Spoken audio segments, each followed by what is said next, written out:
Hi there, everyone. Whether you're listening or not, this is Seitz, and this is my weekly YouTube live. It's considered to be sort of like master class session and I started it because of my Texas All-State YouTube boot camp. And part of it, since it's 100% virtual, it's 100% online, and I have people from all over Texas who are doing it, which I'm very excited.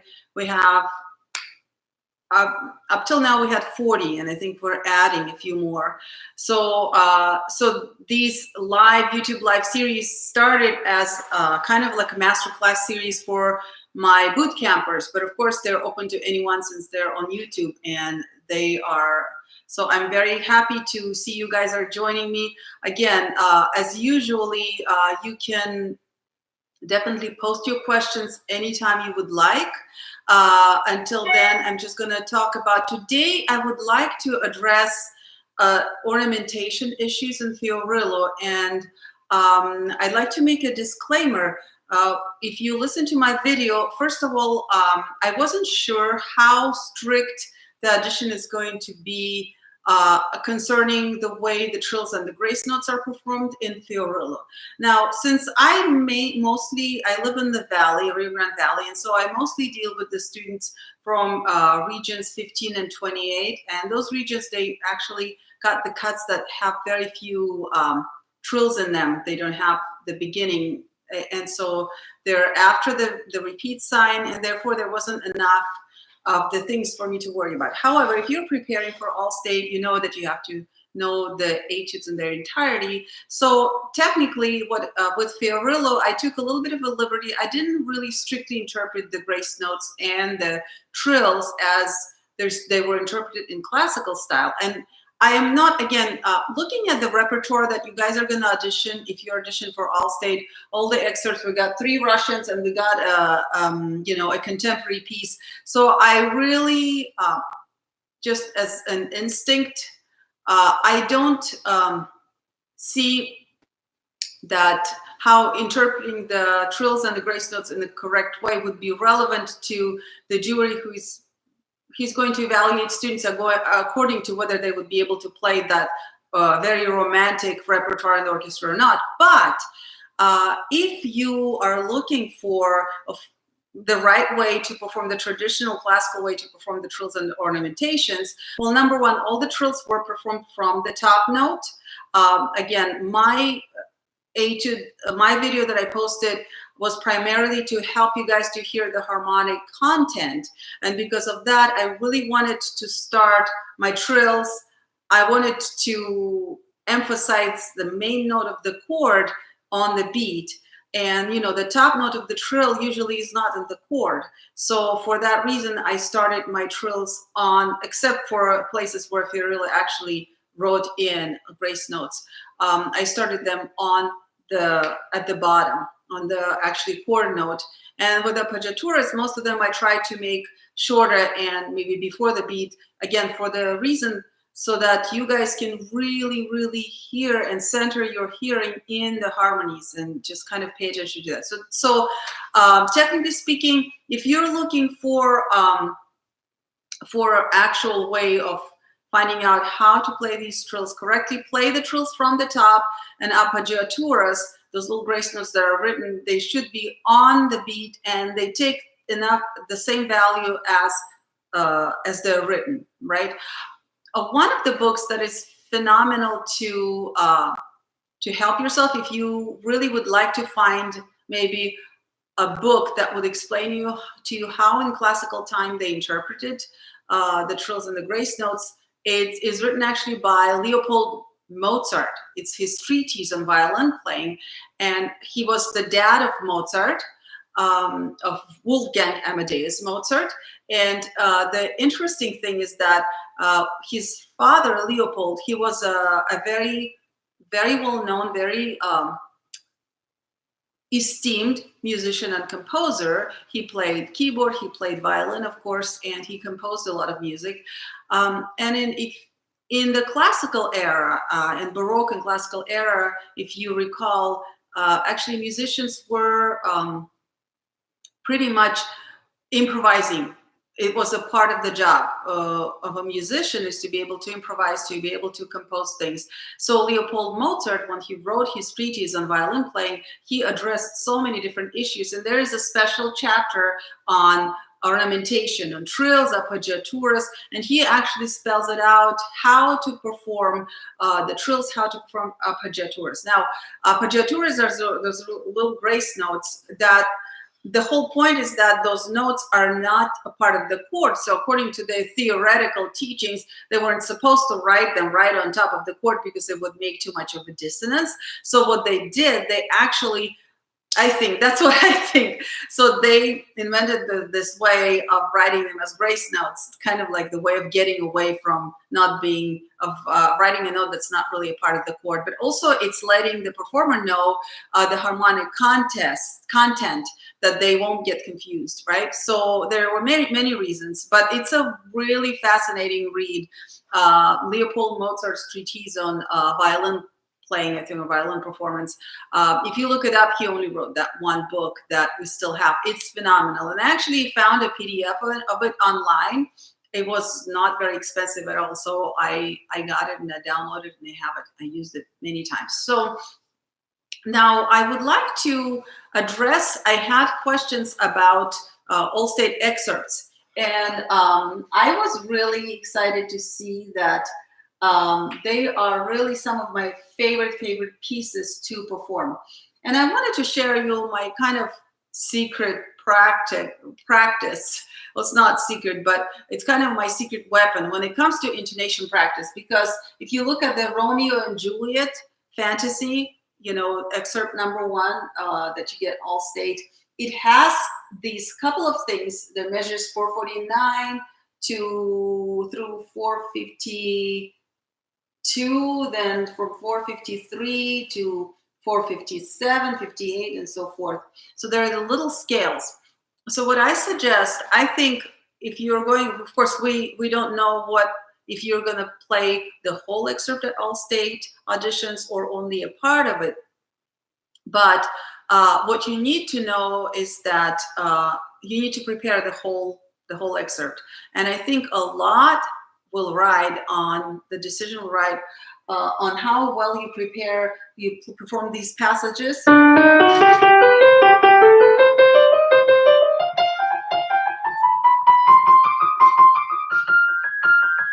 Right?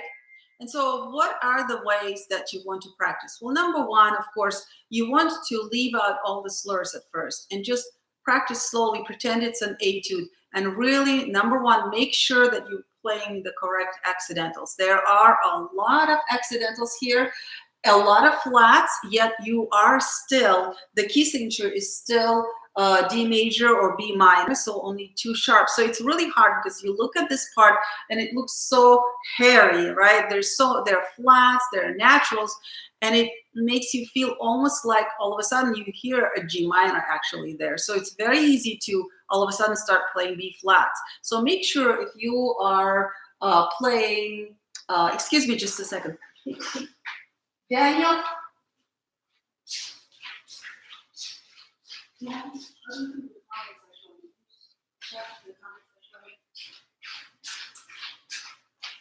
All right, thanks guys. I just wasn't seeing the place where the comments are supposed to show, so I asked my son to make sure that I can see them, just in case if you're, where would the comments show?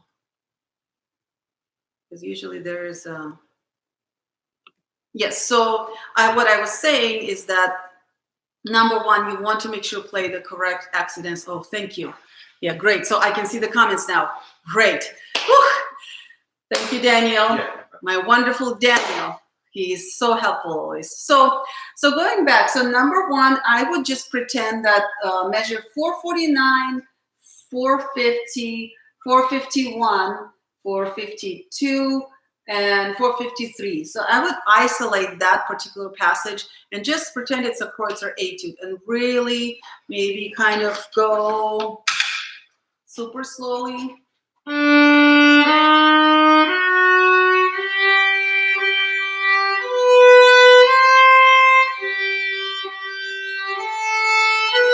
see, like totally no pressure, chill, just chill out, chillax, forget about these scary looking 16th notes. You probably heard that piece many times. It's a beautiful, it's one of my favorite pieces actually in orchestra to play. And, forget about all the drama that's going on. First, just like I always say, divide and conquer. In this case, just kind of take this out of the musical context for a little while, not always, and just make it into a practice. You practice your scales, memorize that little passage, or don't, just play it with music, but just pretend it's another type of a scale. You practice your etude, just make that into your etude. And so number one, really get familiar with the notes with accidentals, and at first just play it slowly, just for that. Forget about the bones. Now, if you have a teacher, a private instructor, orchestra director, or whoever, you can ask for great fingerings. That again, that is good. That's what will make it and break it. Now, a couple of things when you're looking for good fingerings, a couple of things that from from my own experiences, some good, some not so good on stage, especially from solo performance.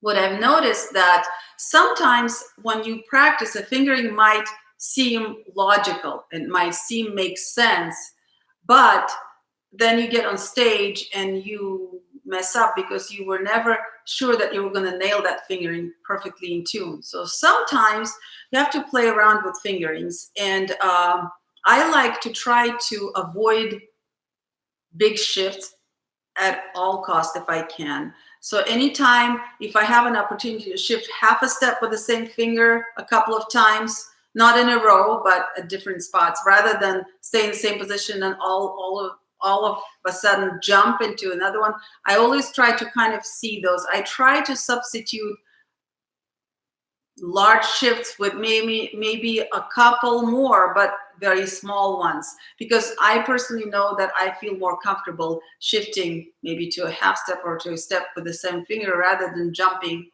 a third or a fourth. So another thing that you need to pay attention is, especially in this fast passage like this, is lateral fingers, meaning that are you using too much of the same finger going from one string to another? Sometimes you can't avoid those, but if you can at all costs, try to avoid very quick movements of the same finger from one string to another, especially if it also needs to go up and down at the same time. It really is not the most secure way to perform.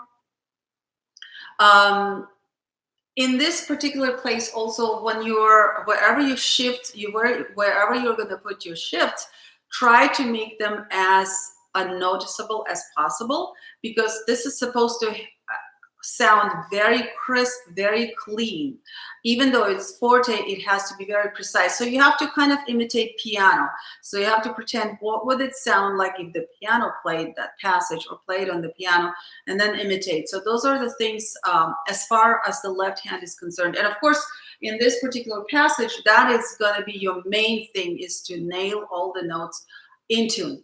Now, the good news, though, there's really good news about this excerpt is, and you probably, if you've already played it, you probably figured out that if you go down to measure 457, you will realize that it's basically the same, almost exactly the same passage, and most of the fingerings, especially at the top, can stay the same. Most of your whole half-step relationships are going to be pretty similar. So basically, by learning this first passage from measure 449 to like 453, and so you kind of get two for the price of one, because that means, except for the part that it modulates up a little bit, it modulates actually a step up, but everything else is pretty much the same. So you're really at an advantage. So this particular excerpt, a really good idea to really nail the beginning first, maybe the first 3 lines, and then the next couple of lines will kind of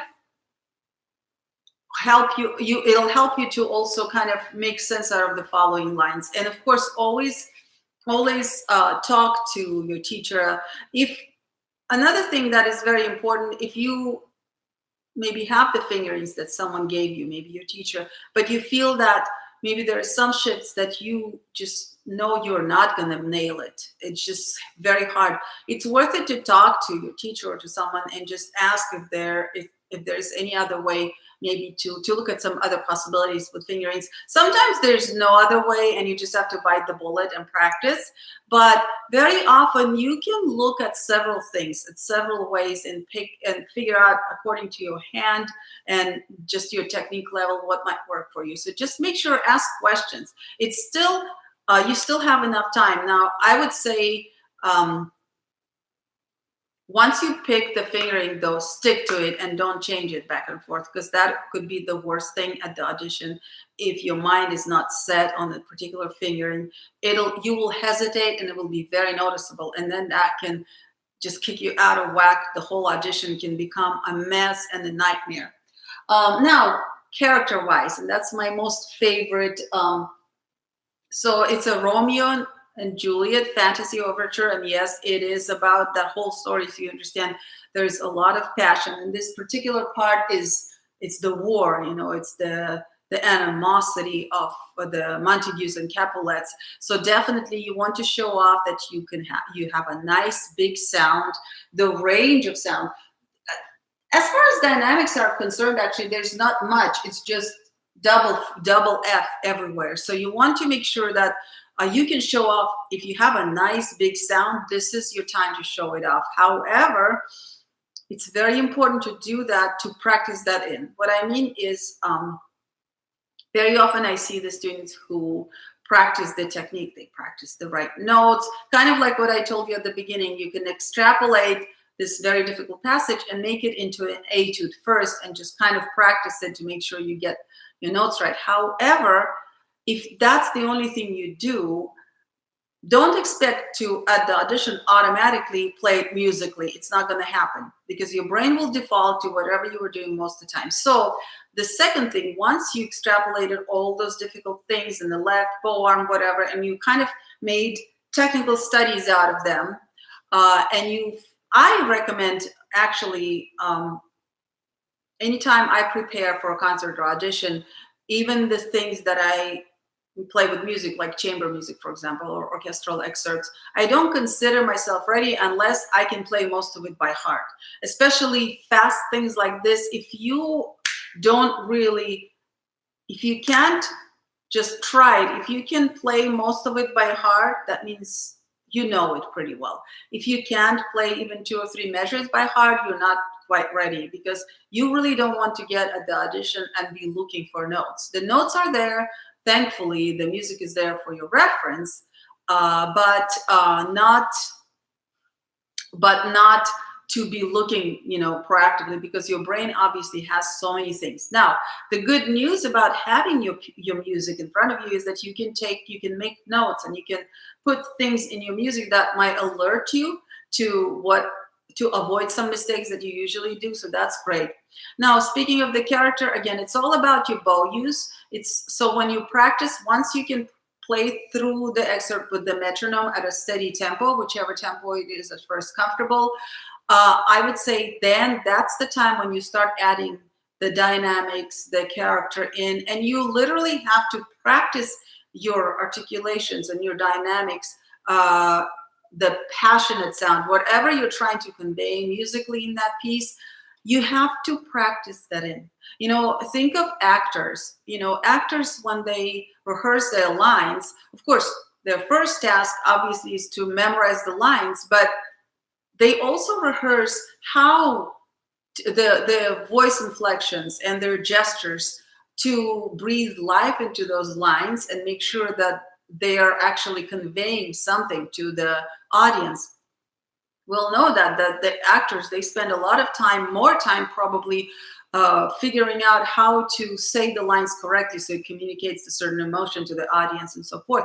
So it's the same with us. So consider learning the text and mastering it technically, just like an actor who just learned lines. Now, you don't expect the actor, if they just learned lines, to just go and say them just the way you read the lines in the boring voice. Of course not. And that doesn't usually come automatically. They practice making their voice expressive, for many years. And so the same here. So you have your metronome set at a certain speed, not quite, doesn't have to be the top speed that you're aiming for yet. But once you can play through, I would say 4 or 5 times in a row at that speed, and you're comfortable and you totally nail everything, you're comfortable. So you're not afraid when you start it's too fast or something. Just get that nice, challenging enough, but not crazy speed. Get comfortable playing 4 or 5 times in a row, completely as perfect as you can get.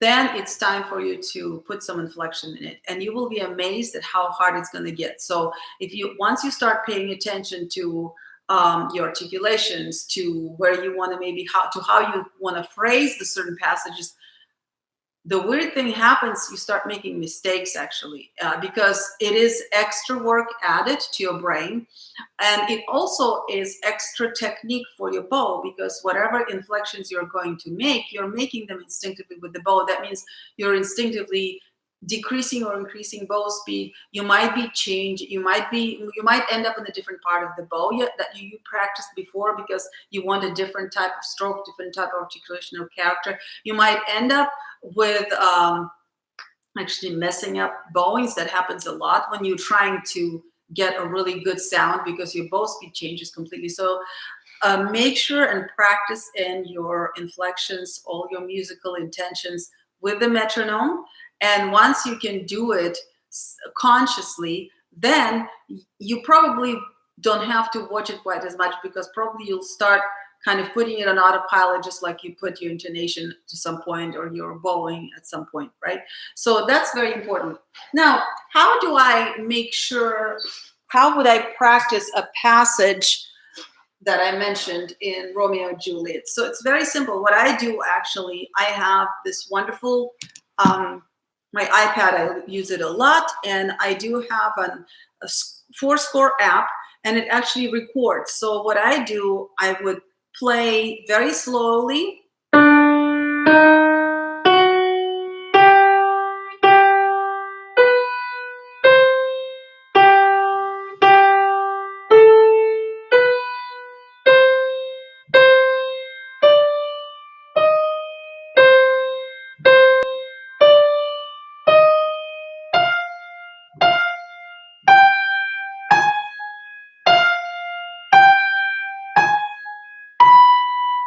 And so forth. And I record that. So I record that, and then, by the way, this piano is tuned to A is tuned to 440, and I make sure that my violin is in tune with that. So I make like a little soundtrack for myself, and then I turn it on and I play along on the violin, making sure that I really hit the right spot, that my intonation is perfectly lining up with the piano. Now, of course, we do have such thing as expressive intonation on violin. We have the luxury, stringed instruments have the luxury of doing that.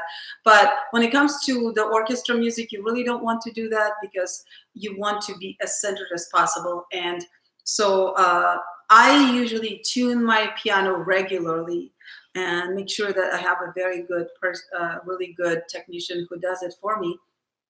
So I trust the intonation of my piano. And so this way, I know if I can match it, that means I am really making it, really, it's good, it's in tune. I can trust that. Now, if you don't have an instrument that is always tuned well, you can use one of those electronic or electric, I forget what they're called, keyboards, the plugins, because if it's a more or less new instrument, if it's if it's not extremely cheap, then the good thing about those, you don't really have to tune them. They're going to be tuned, and so you could do that, and you could maybe pick a register that goes longer, the notes are longer, so it'll be even easier for you to match the intonation. So this is what I would do first if I'm preparing for an audition with excerpt like this, where the intonation is the key. And especially when you get to the top, measure 451,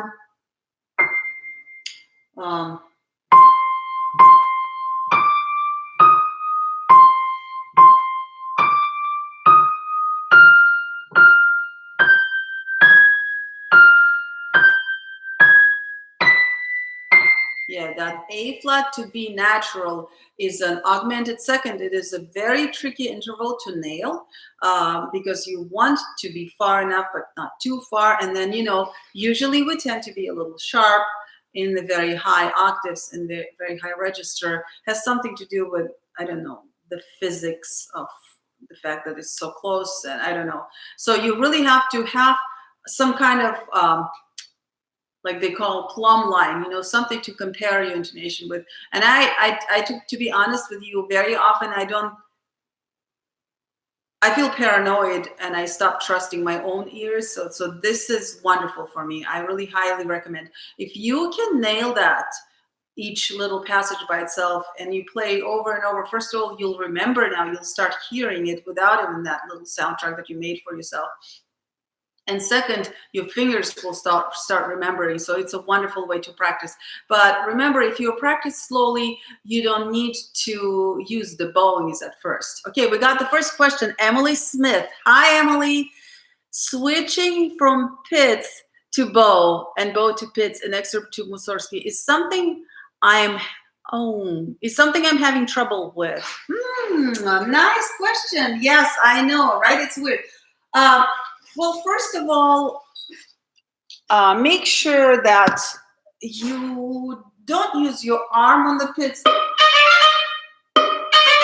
So basically, I'm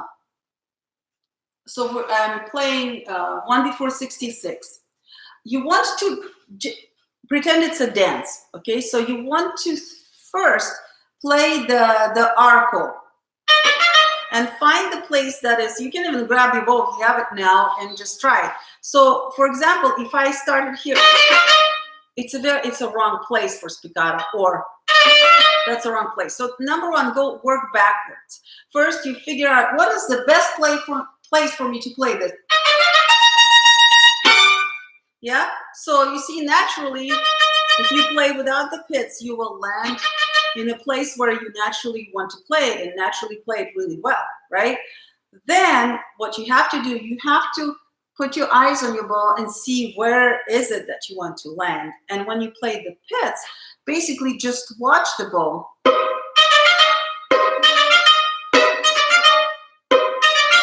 Once you know once your eyes are guiding your arm and they're telling your arm where they want your bow to land, then use the same gesture.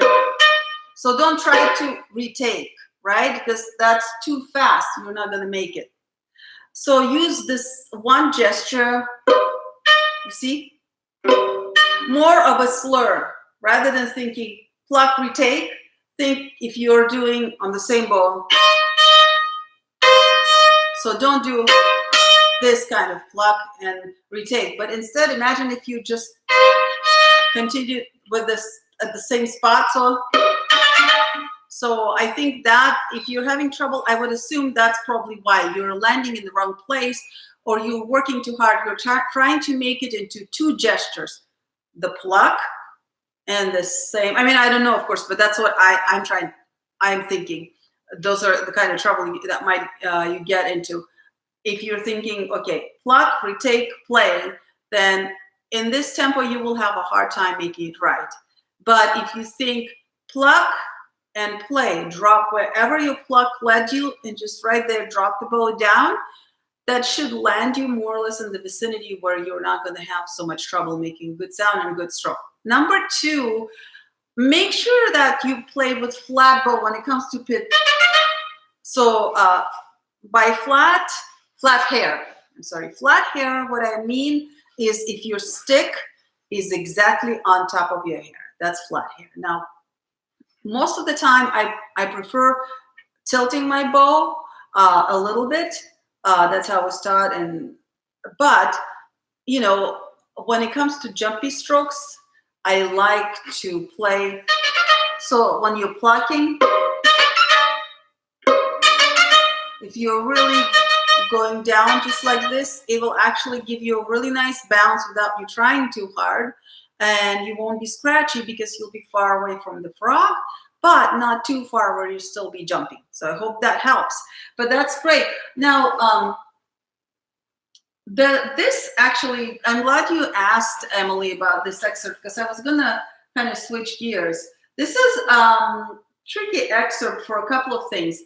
This is one of those where, apart from the obvious left hand challenges because of the weird keys, weird accidentals, and so forth, you have a lot of bow arm things, right, that could go wrong. And I'm so glad that you're actually paying attention to this, because it can seem insignificant for someone, but those are the kind of things where you can, especially when you're a little nervous, the bow can start jumping and bouncing too much, and it can get out of hand. Now, so one of the things is make sure that your articulation is very different from, yeah, don't forget that there's a little accent and it's a slur, right? So don't forget that that's very important, that you do it on time, but you do put a little accent in there. Then also after that, when you have up, down, all those have to, I would say, if you start your a little staccatos on the string, so don't try to lift here. That's a ricochet. What you want, the first note is better. If you think of starting on the string, you can stop before it. But if you start on the string and the second note will jump naturally, you'll probably feel a little bit more comfortable. All right. Hey there, J. Cow, or Tsao. I'm sorry, I don't know how to pronounce your name, but thanks for joining us. So I'm so lost on the ricochet technique in Rimsky-Korsakov House. Do we have, I'm sorry, I don't have a Rimsky here. I wonder what region are you? Oh, Mussorgsky. I'm not sure. Excerpt 3, let's see, 2. Oh, Rachmaninoff. Okay.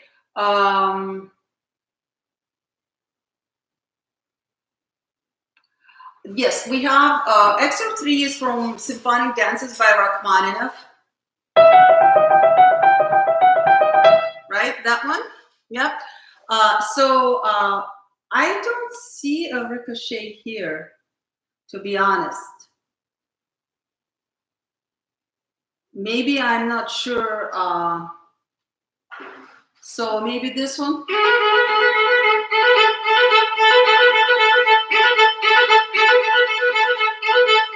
This one, that's yeah, no, that's fine, no problem. So the little A, I would say, I think it's more of a spiccato, just a little bounce. As long as when you play it in tempo and just make it a little short, I don't think it's going to be a problem. I believe it's one time down from where one line down. Okay. Oh, I see. Yeah, I see, of course. Oh, this is fun. I think you're just thinking too much about it. Yeah, these are ones. Oh, these are fun. So, okay. So glad you brought it up, because a lot of times there's a confusion. Our muscles get confused between playing spiccato and a ricochet. And the ricochet, obviously the bow spends more time in the air, and you basically play almost everything off from the air, right? Spiccato, it's better to start actually on the string if you can. So yeah, here, number one, you have to experiment, because it depends on you. The quality of the sound itself greatly depends on your instrument and your bow. So you have to figure out what is the best part for your bow, the jumpiest part and the most comfortable for you to control part, right? Your bow. Then, and just as I was talking to actually Emily about the flat hair, so that means flat hair means, you see, your stick is completely on top of, instead of being tilted, it's completely on top of the bow. So, and what it does actually, so you see, so not like this. Definitely, you should never play like that anyway. It's always, except for you if you're playing with the stick. But so on top, you see, this is flat hair. So what happens, basically, flat hair versus tilt. As you can see, it doesn't matter. You know, it's not about using more or less hair because the hair is so soft. Even if when I tilt, just a little pressure, and I'm still using the same ribbon of hair. What it does, it's about the what's the right word? Dispersion? Is that a word? Yeah, I think dispersion of pressure. So when your stick is perfectly on top of the hair, then the pressure falls evenly across the ribbon of hair, you see? So, and that gives you a much better jump off the string because it basically falls right vertically, so it works with gravity really well, like a bouncy ball, right? But when you tilt, then all of a sudden, this part of the hair gets a little bit more pressure. This one doesn't get quite as much. So that becomes not very comfortable for your body because it can't figure out how much pressure to apply because it's not exactly the same across the ribbon of hair. So that is why, you know, stick on top of the hair, like exactly perfectly on top.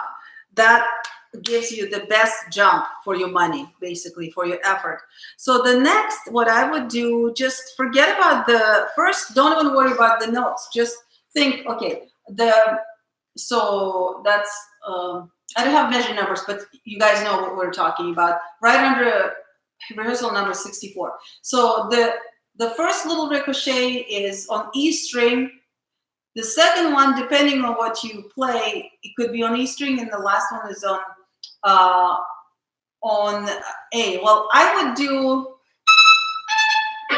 or I would probably do that because I'm just lazy and I like harmonics. Harmonics is such a perfect way to hit it exactly in tune. So for me, I would do E string, A string, A string. That means what I will practice first, I'll just forget about my left hand and I just do this. Whatever, you can just, whatever tempo you're going to play, just practice. And so you can practice here. See, with my bow, if I go too far back up, I don't have such a control of the rhythm because I want it to be very rhythmic, and I don't. So for me, I like somewhere here where it doesn't go too far from the string, but has just enough bounce, and yet my arm is not, you see, when you're here, it's easier to control, you know, how fast you're moving. So basically, so the second thing, so number one, you drop the notes, the left hand notes, and just figure out what strings you're going to be playing that little ricochet, and you find just down, down, up, down, down, up. Just figure out what is the best part of your bow. And also here, maybe that's too close to the bridge. See, that's kind of nice. So you find those things first. Then you figure out how high you need your bow to jump, and that depends on how hard you hit it. You can drop it, but you can just drop it, but you can also kind of hit it a little bit with your arm if you need a higher jump on your bow, which here you probably don't because it's a pianissimo. So those things. Then how high is your arm before you drop the string? That also counts. That will, all those little things. So the height from where you start your stroke, also the distance of your bow. You don't want to start from here. You want to be. And then the last thing, what it feels to me when I play ricochet, I start with just handling the weight with my pinky, and then I relax my pinky. See? And that's what drops very often. That's what drops the bow. So my arm technically stays at the same height, a little bit higher than I normally would on A string. And then just by relaxing my pinky, I get that drop on the string. So my arm only has to move now this way. It doesn't have to worry about that. Yeah, does it make sense? So I hope it makes sense. Okay, we got next, Emily. I also have a question for the Rachmaninoff. How do you practice the 16th notes passages? I find that it's actually kind of hard to play since the 16th patterner. Yes. Okay, I'm gonna give you, I'm gonna tell you something that I've been doing for a very long time. And it's, I guess you could call it cheating, but it really helps me. I know, because this is a really weird pattern. It's not, right? It really, if you really think it's 1, 2, 3, 1, 2, it's really hard. But when I just started practicing it for the first time, I forget when I played it for the first time, I actually divided it into threes. You'd be amazed at how much easier it is to get a pattern like this. So what you could do, if you really feel that your fingers are really get tangled up, you can just think. You'll be amazed at how easy it is to play this pattern like that. So that one is the one that gives me the most trouble usually when I play that excerpt or when I practice that. So, and the same here too, with all the other passages, you'll be amazed that once you start thinking, now, I'm not saying you should perform it like this, but it's sort of a little, like a little cheat at the start, just to get your hand, at least to get to understand the pattern, because that's what he's doing. He is playing with the listener's mind because he's trying to alleviate the feel of beat. He wants them to hear this little mass, you know, coming at them. A lot of movement, but not very clear rhythmic pattern. So what he's doing, he's actually giving you patterns of threes, but within, so 2 of threes within the meter that feels like 3 of twos. You see what I'm saying? So what I always do, and I love that, I just kind of, he's basically messing with our minds, you know, with the performer's minds, like trying to make it super hard on us. So what I do in this, I just slur it according to the pattern I want, that is the easiest for my left hand to get. In this case, most of the time it will be the 2 triplets rather than 3 duples. See what I'm saying? So try it. You'll be amazed at how much easier you'll be able to play it. But of course, then you have to figure out, how do you get to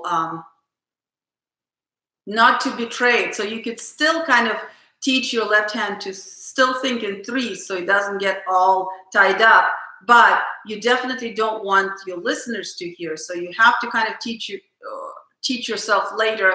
Well, let me give you this. So think of Taco Bell twice. Taco Bell, Taco Bell.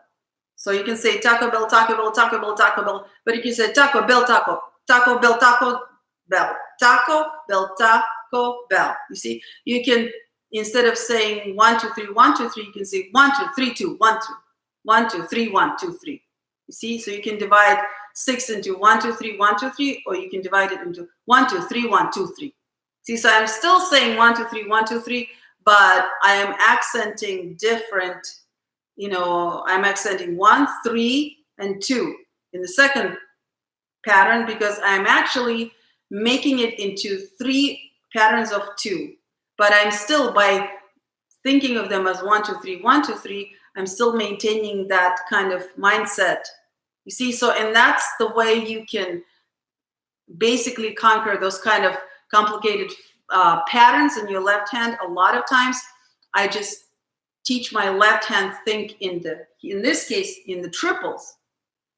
And I do it for so long that then later, when I gradually switch into actually thinking musically in duples, I can still kind of split between the meter, but still have my left hand remembering that kind of triplet configuration that keeps it, you know, from getting tangled up.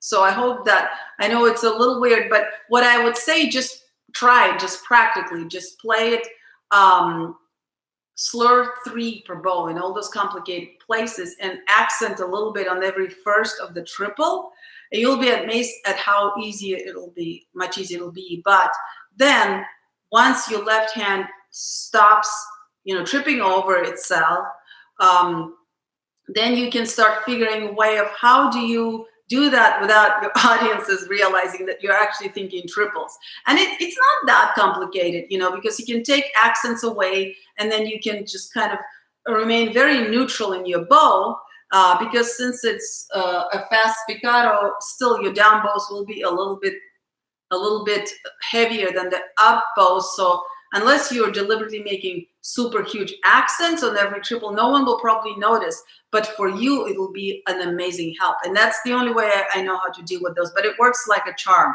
I promise you. So try it and then let me know next week how it works. I hope it works for you. That is probably the hardest. Of course, and the good news is that you are playing by yourself. And it's actually a good thing for those kind of things, because once you get in the orchestra, unfortunately, it becomes harder, because then the whole orchestra is reinforcing that,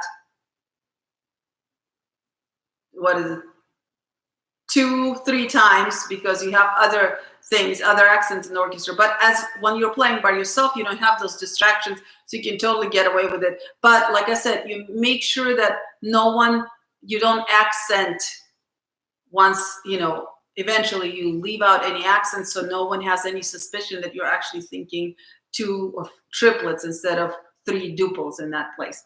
So I think, going back to the ricochet, Jay asked about ricochet. So another thing, I know this says piano, and eventually, yes, you want to, of course, to play it piano, but it's much easier to practice ricochet on forte dynamic. So if you are having trouble and your bow is not jumping, do those things that I mentioned before, but do them on the forte dynamic. Also, guys, and Emily, for you too, anything, especially this Rachmaninoff excerpt that goes fast, but it's soft, that makes it much harder for us. So practice those actually loud at first. When you're just working on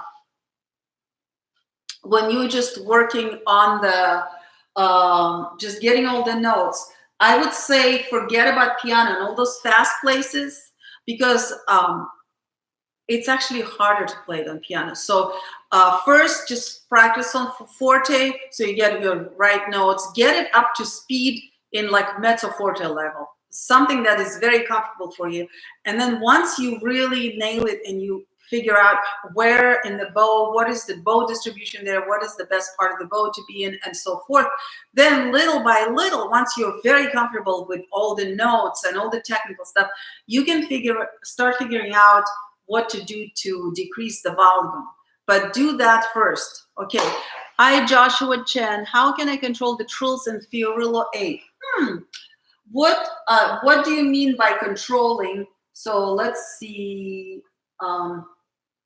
So number one, I don't know, Joshua, if you were here from the start, but I mentioned that in Fiorillo, I did not follow the classical traditional way of playing the trills from the top. And I had a personal reason for that. It's kind of my devious plan to get you guys to really center your ears in the actual harmonies. But so I do, if you mean control as far as the sound, this is what happens very often with the trill. If your bow all of a sudden goes too close to the bridge, that happens to me sometimes, it gets a little bit punticello-y kind of sound, and that can happen. So if that's what's happening, if you mean sound-wise, what I would say, when you're playing the trill, look at your bow. And what I mean by looking at the bow, let's see. Yeah, I think I just need help with how to drop my fingers and control the speed. Oh, okay. Yeah, so as far as the bow speed, it's the easiest way to control your bow speed is actually with your sight, because you realize that the left hand gets to touch the instrument. So you can close your eyes and you'll know exactly where you are on the instrument. What we don't realize, we take for granted the fact that the bow is a stick. It's not a part of our body. So we kind of assume that we can rely on our muscle memory to tell us where we're on the bow. But to be honest, it's not very reliable, because the muscles repeat what you do. And what you do at first, if you're not looking at the bow, you might not even be in the right place. and think that this is where the frog is and this is where the end is. And then I see a lot of students just using that part of the bow because that's what their muscles tell them. Their muscles tell them that their bow is that short, right? So number one, if you are having issues with bow speed, if that's the speed you mean, if you're having issues with sound, just literally look at your bow when you play, and precisely you see when you put the bow on the string, that cross that your hair and the string make, that's where the sound happens. So make sure that all of a sudden you're not moving your bow maybe too close to the frog bridge, or you're not increasing or drastically decreasing your bow speed. Now, when it comes to the trill, if you mean speeding up your trill, okay, this is a really fun way that I do it. I like to do it, and I'm going to share it with you. I don't know, it's kind of off the wall, it's totally out of the box, but I love doing that because I feel like, again, it has to do with your visual perception of the bow. So I think I just need help with how to drop my fingers and control the speed at the same time. Well, number one, and you might be surprised, but trill is not so much about dropping your fingers as lifting them.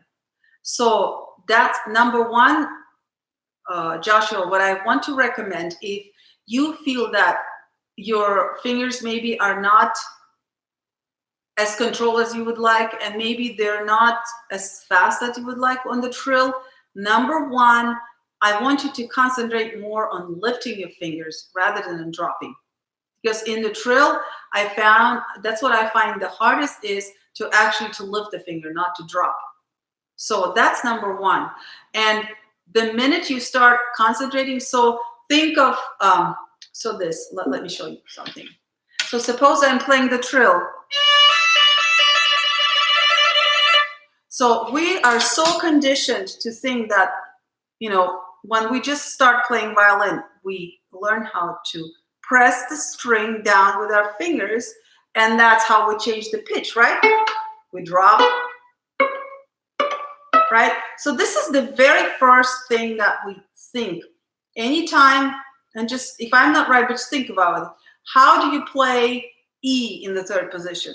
You press the string with the second finger, right? How do you play D in the third position? You press it with the first finger. But it's not always true.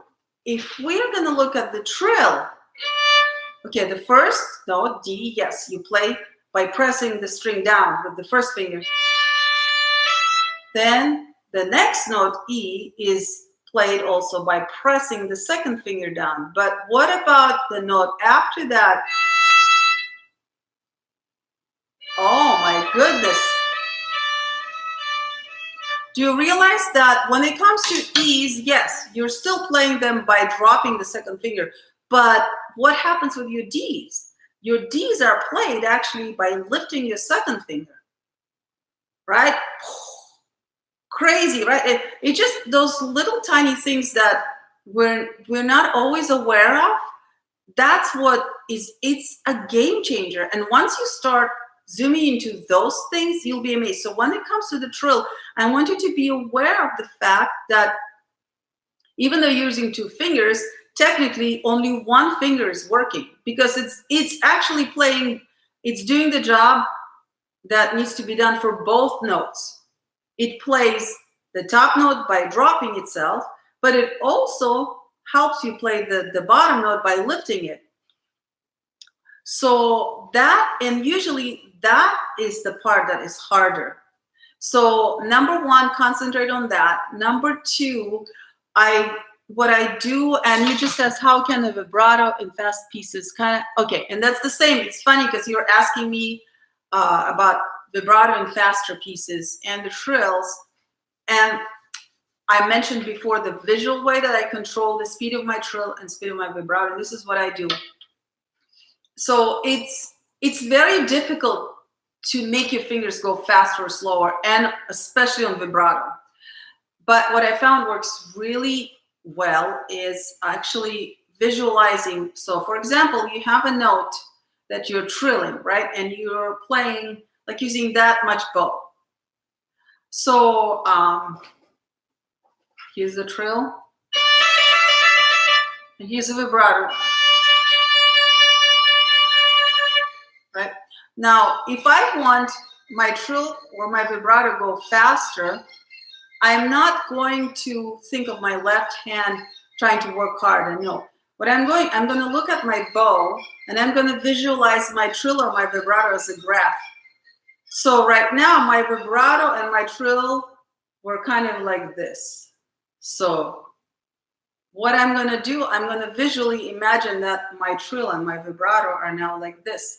And I'm going to fit that graph into this bow as I'm playing. And it becomes so much easier. So instead of this, you see, so I'm concentrating not at how fast I'm lifting or dropping my finger. I'm concentrating on how many trills I'm fitting into every millimeter of my bow. And instead of thinking of it intellectually, I'm actually drawing a little graph for myself, right? And the same with the vibrato. If I want to go faster or slower, I basically just visualize that little part of the bow that this note is taking up on my bow. I am just visualizing how would I like my vibrato be? Would I like it to be like this? Or would I like it to be like this? You can also control the actual, the range of movement, because to me, the range is how high my graph is going to go and how low. So the range could be like this. It could be fast, but with a very small range of vibrations. It could be fast with a very wide range of vibrations. It could be slow with a very wide range of vibrations. It could be slow with a very high range of vibrations. You see that? It's ridiculous how simple it becomes to control your vibrato. Now, with all that said, of course, assuming that you have the right vibrato technique, because I was the technique that or at least similar vibrato technique with me, because that's what I teach my students and that's how I play. So for me, it works. And I've been taught to use, the whole arm vibrato, where the movement starts here and then it passes through the wrist and goes into the last joint of your finger. So it's kind of a holistic approach to vibrato. So if your approach is anywhere similar to that, I think this would probably work for you too. If it's different, I'm not sure, but you can try. Fast pieces like Tchaikovsky. So let's go back. I assume you mean the Tchaikovsky excerpt. Okay, so if you are talking about any solo Tchaikovsky, that would be very different vibrato. When you're playing excerpts, vibrato, actually it's good news, because you don't have to worry too much about having different vibrato. In fact, when playing orchestral excerpts, your vibrato should be very consistent, because from what I understand in the US, now I come from a very, I was born and raised in the Soviet Union, and I went to Moscow. I got my degree in Moscow Conservatory. I was associate concertmaster of a chamber orchestra in Moscow for a while. So it's a little different angle. But in the US, the way people like you to audition for orchestra in the US, the vibrato has to be very neutral. So that means just listen to your vibrato.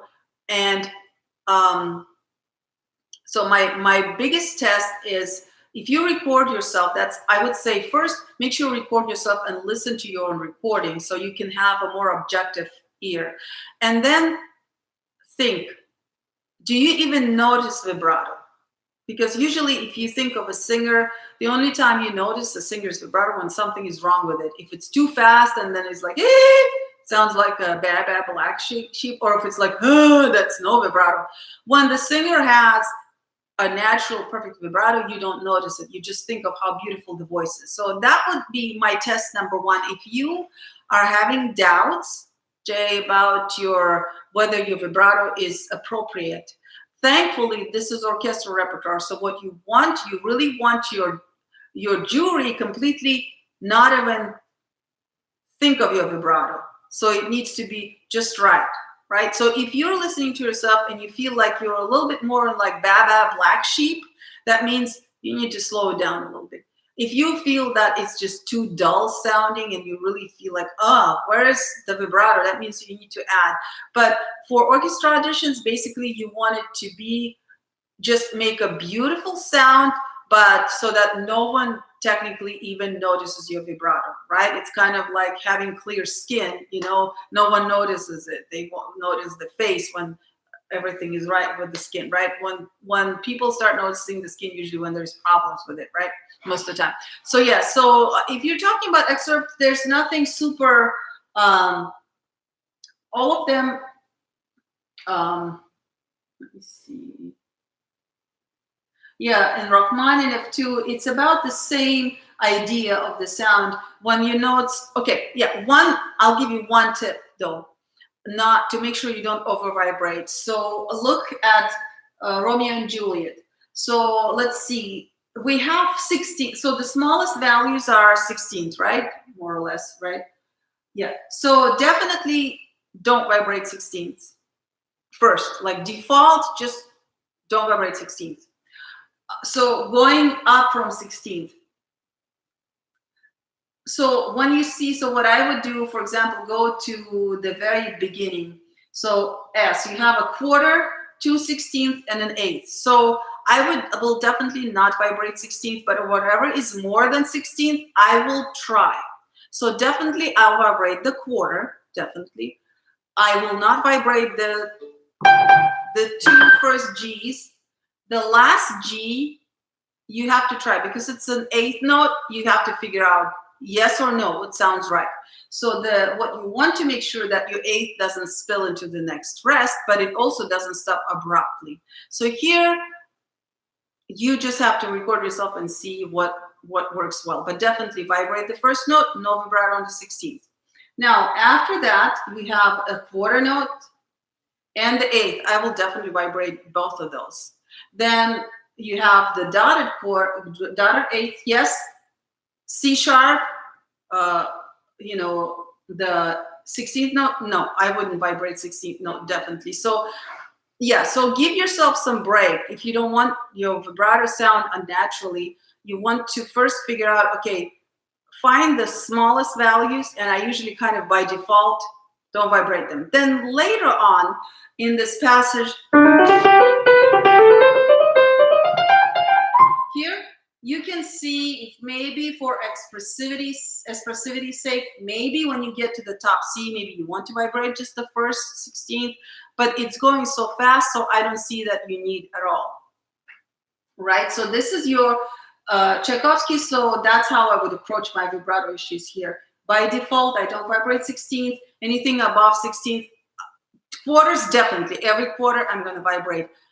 Dotted eighth, yes, always yes. When it comes to eighth are in the middle, so that's when you're going to have to kind of listen and kind of see what feels good to your taste and just kind of pick and choose. But you really have to be able to turn off your vibrato. And to do that, I do, that's like in my violin studio, my students are required to play their scales with no vibrato. Not that they are not supposed, sometimes if you want to practice the quality of your vibrato, you can practice on scale. But the true meaning of controlling your vibrato is actually in being able to turn it off. That's the hardest thing for us. We don't realize that we're not in charge of vibrato very often. We just vibrate all the time. So number one, I would say, when you create a no vibrato zone in your practice, and for my students, that's why I require them to do scales and etudes, unless they're like super expressive caprices or something. So usually scales and etudes, arpeggios, double stops, those are no vibrato zone for me, for my students, because it's easier for your brain. When your brain knows, okay, I don't vibrate on these, maybe at first it'll be hard, but then you'll get used to it. And guess what? Then when you're in a piece like this, all you have to think is no vibrato zone, and your brain remembers. It's very easy for you to turn it up. And then you are in charge of where you're turning your vibrato on. And that is what actually happens. Because another, like, I'll give you an artistic challenge, okay? Go and listen to a singer, preferably classical singer, but even if they're a pop singer, and then notice how their vibrato works. What you will be amazed that you'll realize that they don't vibrate on every note, because the singers, and again, and if they do, it doesn't sound right. So find someone, I don't know, like Renee Fleming, or I don't know, Maria Callas, I loved her. I love her. She's one of my favorite singers, sopranos. You could Pavarotti, and listen to them sing, and then deliberately keep track of where they're letting their voice vibrate and where they don't, because the voice vibrato happens from resonance, and since it's live thing, you can't really order it like on an instrument. So that is where actually I find my answers about vibrato, how fast or how much of vibrato. I would just imagine if the singer were singing, where would they naturally let the voice vibrate and where they wouldn't. And it becomes a very simple way of discerning where to use your vibrato and how to use it. So yeah, that's my challenge for you, Jay. And for all of you guys, if you are wondering about how to use vibrato, in the most aesthetically pleasing way, I would say listen to great singers, whether pop singers, jazz singers, classical singers, opera singers. Listen to them and just pay attention, and you will very soon you'll see that there is a certain pattern as to when usually they will have an opportunity to let the voice vibrate and when they don't. And of course, the smaller the notes are, the less their chance for the voice to have time to start vibrating. So therefore, for me, it always works to just kind of go to default of no vibrato on the smaller values. And then later on, if I really want to add maybe one or two vibratos, like on certain notes, I do it, but I'm very specific about that. Okay, so I would say the same rule goes, for example, Mussorgsky pictures out, and I'm so jealous you guys will get to play all that stuff. It's so much fun. So in Mussorgsky Ravel, obviously, at the beginning you don't need to vibrate anything because there's so many intonation issues. It's very important that you are in tune, and maybe the accent at C. Maybe there's a little bit you can do it if you feel like you can do it, but just make sure you don't vibrate anything else, because you have to remember that vibrato does distort the intonation a little bit. And again, that's why when it comes to really fast passages, you want to be very deliberate where you're gonna vibrate around. Definitely chords, because they want you to play the chords in unison. It's very important. But when it comes to chords, make sure you stop, drop. And only when you roll, only then you vibrate. So don't vibrate before you start the chord. Make sure you're fully pressing the chord and then vibrate right as you start. Or I guess you could start before you roll the bow, but just make sure all the notes are fully pressed before you start vibrating. So let's see. Definitely, I would not vibrate at the end, especially on the chromatic descending scale. The same with Rachmaninoff. Again, play with the patterns there. Like I said, definitely only in Rachmaninoff, it's very obvious. The second measure of the excerpt where you have longer notes, yes, but then ta-da, I wouldn't vibrate 16th anywhere. Ricochet, yeah. So that's it. And then the last one, the needle one. Definitely, it's very dry. It's mostly about the rhythm. So I wanted to just thank you guys so much. I really appreciate you your questions. They're really, really awesome. I wanted to point out that I did release. If you go to my Fiorillo, there's a link underneath. If you're interested in getting that Fiorillo practice packet, it's really helpful, and it's just fun to play with accompaniment. And it's just accompaniment by itself, a MIDI file that you can slow down, speed up, which is perfect for practicing your intonation, counting, understanding how the harmonies work so you can hear what you're playing. But before we go, a little tip on the last one. I don't know how you guys, if it's hard for you or not very hard to figure out those patterns. What I do always when I get into like difficult rhythm patterns, I usually practice pits first, because I turn on the metronome and then I pit all the notes. The reason I like it is because pits, the sound happens right exact at the moment that you pit. So, and it's very short. So you have to be very, very precise to hit it exactly with the click, wherever it falls on the click. And so if you, because the needle, obviously, it'll be all about your rhythm accuracy and how good you are at keeping the same tempo, you know, not accelerating, and also not losing the pulse. So for Needham, I would say I would just practice pits with the metronome first, and to make sure that you really, or clapping, you know,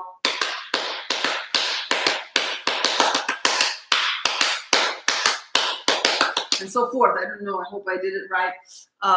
But again, when you do that with the metronome first, and just to be super picky, to really clap exactly with it, I would subdivide maybe in eighth notes at first, go slower, and just really be super picky that you're really hearing the sound exactly with the metronome. Then when you go to actually play pits, then you go with the bow, you'll develop an idea of when to actually play it. Well, this is it for today. Thank you, guys. My boot camp is going to go for, I think, 3 more weeks. So I'm going to do these. I was thinking also of doing some of those lives on Instagram. It's diana.seitz.391. If you are interested, you can follow me. I was thinking of doing maybe something there too. But anyway, thanks so much and good luck. Keep me posted. I would love to know how you guys are doing.